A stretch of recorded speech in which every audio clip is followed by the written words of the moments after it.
Hi, my name is Jeff.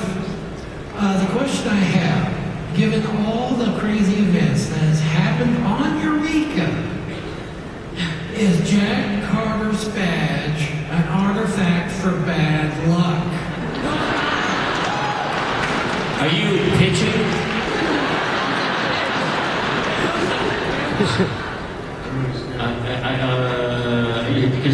Because Sheriff Carter on Eureka was always things were always blowing up, and his badge, the artifact causes it. Yes.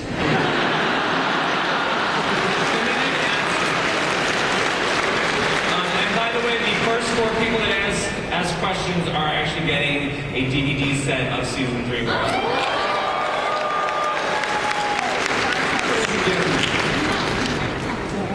I see Sin. Hi, Jack. This is me. For the cast, and starting with Joanne, please, what was the most challenging episode as a performer in season 3? Ooh, season 3. The last one. The finale. I think the stuff that was so fun was the stuff with HG was really, really fun for me. That relationship and losing her, I think was a tough moment, and I'm proud of that moment. Yeah. So did I answer the question? Yeah, the most challenging stuff is for all of us. We were talking about this earlier. All of us as a cast, is the fact when we have emotional scenes to play in front of a green screen, when we're doing what we call schmacking, which is as in acting schmacking, we're in front of a green screen. We don't know what it's going to look like. We have to talk to each other and figure this out.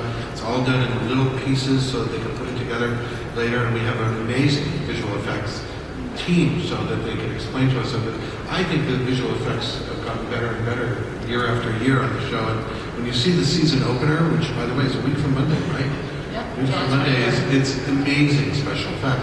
But that's challenging for us. And actors today have got to learn how to do that because there's so much green screen involved and special effects involved in so many movies and television shows that it's become a separate art form to be able to figure out how to do that. Even when we shoot the Tesla, there's no electrical bolts, on set. Obviously. So you have to go, and people have to talk like this. There's nothing going on. And you feel like an idiot. You just feel like an idiot. Well, good egg on our faces at some point. Yeah. Well, I remember when we were shooting Emily Lake, and it was a scene where we were out in the woods, and Pete was going to destroy. He was going to destroy the coin. The coin. And Micah's there, and HG, and Claudia, and myself, and I look around, and Joanne is crying, and Jamie is crying, and Allison is crying, and I was like, oh my God, I was like, welcome to Estrogen House 13. I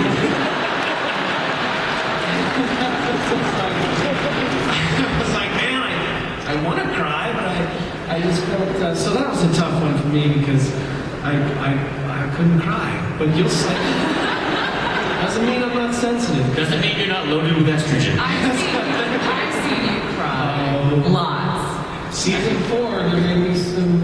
Tears. Tears about it. My toughest episode was also Emily Lake, but not because I couldn't cry, but because I couldn't stop crying.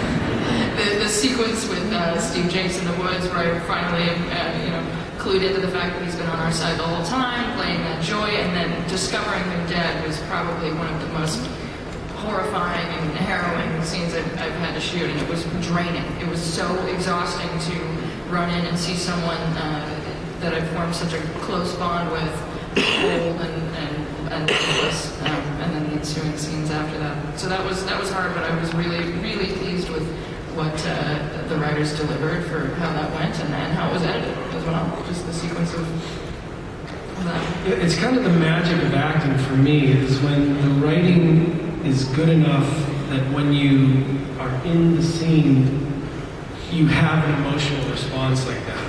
And you don't have to sit there and like work up tears or work up emotion. It just comes, and I think that when that happens, and it happens a lot on our show, I think that it is it's a testament to the writing. It can only help it be projected to the viewers, and I think that's maybe why one of the reasons that we've done so well is that there's so much great emotion on the show.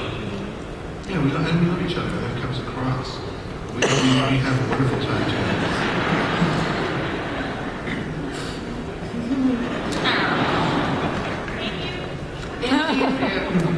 Did you get your DVD?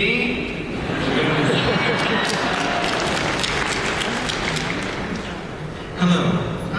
Question is, if there were an artifact at the con, what would it be and what would it do?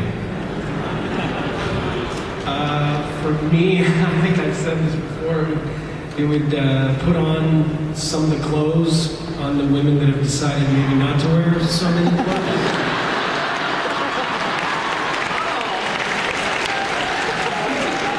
It's like, damn, girl, put on some clothes. I think it should be an artifact that removes the body odor that's been inside a stormtrooper outfit.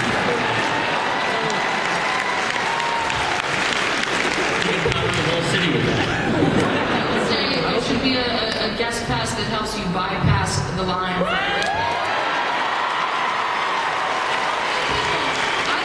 got a tweet this morning that said someone had been camping out since 2 a.m. to get into this room.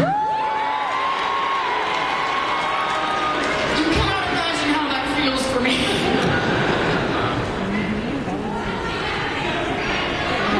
I wish we were more interesting. What are we, Black Sabbath? Dude, I'm in line. Thank you. You know what? Thank you. Thank you. Because I hope we measured up to your expectations. I wish the crew in Toronto could see this. Yeah. Because, they're the hardest workers. They're the ones that put in not just the 13 hours that we all put in from filming. They're there an hour and a half early. They stay an hour and a half later. They work. It's the best. We're just saying over here. We have the best crew in Toronto. There's a lot of crews in Toronto. It's a big filming town, and they work so hard. And we had a premiere. We had a screening of the premiere episode last Sunday for the crew to see, and it was just. They were very excited to see their work on the screen. They don't get to see it as if they were here, and if they could see this, I think it would just energize them. Yeah. Well, this will be on the show, but They love the show lots. They see us all the time. That's like Jack, if I'm tired or something, Jack will go, oh, isn't your 40-foot trailer big enough for you to rest in? Oh, you must be so tired. Why don't you go, where's the rest of the cameraman's trailer? Oh, that's right, he doesn't have one. We get everyone to say hi to the crew.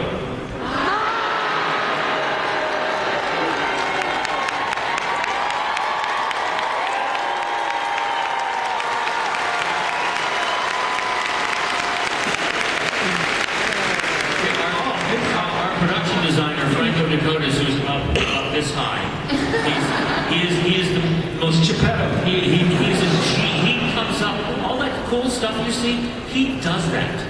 He takes locations and builds sets in Toronto that he's amazing, and he works constantly. Yeah. I get emails from him all weekend long. We're going back and forth about sets. I mean, they're all like that. But Kerry Sperl, who does the props, and Mike McMurray and David Harrington is amazing. I had this great compliment. I saw yesterday an old friend of mine, David Snyder, who did one of the great art directing jobs of all time. He was the art director on Blade Runner.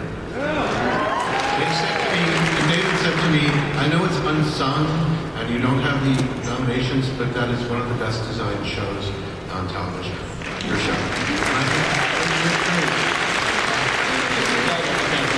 Angel back here? You're the angel. Are those the wings that you got to wear last season? Oh, Icarus. Nice. Sorry.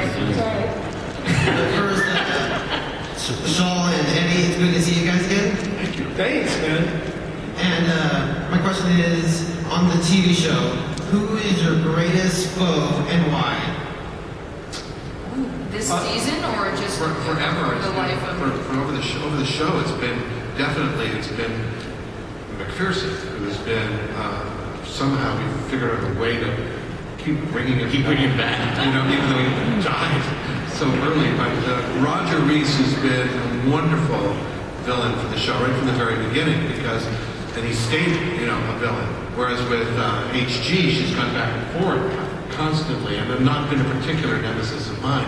But that's been the greatest villain for me. My greatest villain has been the chocolate chip cookies, the crap and my ego. I'll write something, Jack, why wasn't I mentioned in that? And then Jack will hit back, if only you were kidding.